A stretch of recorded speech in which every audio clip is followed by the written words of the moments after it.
Kidney के धंधेबाज arrest हो गए। खुलेआम धड़ल्ले से चल रहा था। किडनी निकाल लेते थे, 5 लाख रुपए देते थे जिसकी किडनी निकाल रहे हैं, और 30 लाख रुपए लेते थे जिसको लगा रहे हैं, यानी 25 लाख कमा रहे थे। और इस मामले में दिल्ली के बहुत बड़े अस्पताल की बड़ी डॉक्टर गिरफ्तार हो गई। अगली तस्वीर दिखाऊं मैं आपको। ये वो लोग हैं जिनको गिरफ्तार किया गया। पूरा नेटवर्क है। बांग्लादेश से लाते थे एक शख्स को ढूंढकर जिसकी किडनी निकालनी है, लेकर आते थे यहां और यहां उसकी किडनी निकलवा कर किसी को लगवा देते थे। अगली तस्वीर दिखाऊं। ये है वो डॉक्टर जिनका नाम है डॉक्टर विजय राजा कुमारी। एमएस है, एमबीबीएस है और इनकी गिरफ्तारी हुई है। 19 साल का तजुर्बा है। दिल्ली के बहुत बड़े अस्पताल में डॉक्टर थी। अब अस्पताल ने भी इन्हें सस्पेंड कर दिया। आइए इस रैकेट के बारे में बताऊं, ये धंधा कैसे चल रहा था, कैसे फल फूल रहा था, कैसे किडनी निकाली जा रही थी, कैसे बांग्लादेश से लाकर यहां लोगों को लाकर फंसाया जा रहा था। दिल्ली पुलिस ने अंतरराष्ट्रीय किडनी रैकेट का भंडाफोड़ किया है। इस रैकेट के 7 लोगों को अरेस्ट किया है दिल्ली की क्राइम ब्रांच ने। गिरफ्तार 7 लोगों में दिल्ली की एक महिला डॉक्टर शामिल है। बांग्लादेश से लाकर लोगों के शरीर से अंग निकाले जाते थे। शरीर से अंग निकालने का काम महिला डॉक्टर के जिम्मे था। 5 लाख में किडनी खरीदकर 30 लाख रुपए में बेच दी जाती थी। 2021 से 2023 तक डॉक्टर ने 15-16 ऑपरेशन कर लिए, यानी करीब 16 लोगों की किडनी निकालकर बेच दी गई। सोचिए, एक के निकालकर किडनी बेचना 30 लाख रुपए। महिला डॉक्टर अपने असिस्टेंट के अकाउंट में पैसा मंगाती थी। इसके बाद में असिस्टेंट से कैश को निकलवा लिया जाता था। क्राइम ब्रांच के मुताबिक बांग्लादेश से रैकेट को संचालित किया जा रहा था। बांग्लादेश में इस गिरोह के लोग डायलिसिस सेंटर के बाहर घूमते रहते थे। यहीं पर पैसों के बदले किडनी बदलवाने का ऑफर दिया जाता था।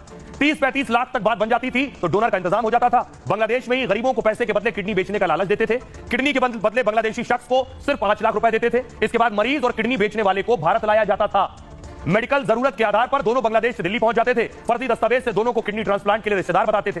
क्यों रिश्तेदार? क्योंकि भारत में यह कानून है कि एक रिश्तेदार ही अपनी किडनी किसी को दे सकता है। इसलिए बांग्लादेश से जिस अनजान को भी लाते थे, यहां लाके कहते थे ये दोनों रिश्तेदार हैं, फिर किडनी ट्रांसप्लांट होती थी। भारत में पैसे देकर किडनी ट्रांसप्लांट या अंगदान नहीं करा सकते हैं। अंगदान के लिए खून का रिश्ता या पारिवारिक संबंध का होना जरूरी है। इसी वजह से फर्जी दस्तावेज से बांग्लादेशियों को रिश्तेदार बताया जाता था। फिलहाल क्राइम ब्रांच ने डॉक्टर समेत 7 आरोपी गिरफ्तार किए हैं। मुंबई पुलिस ने मिहिर शाह को गिरफ्तार कर लिया। ये वो BMW जो चला रहा था। मुंबई की क्राइम ब्रांच ने मिहिर शाह की गिरफ्तारी की है। रविवार को महिला को कुचलने के बाद से मिहिर फरार था। पुलिस ने इस केस में 12 दूसरे लोगों को भी हिरासत में ले लिया और इस पर मिहिर शाह को भगाने और छिपाने के सहयोग के आरोप हैं। जो लोग हिरासत में हैं उन्हें मिहिर की मां और बहन भी उनमें शामिल है।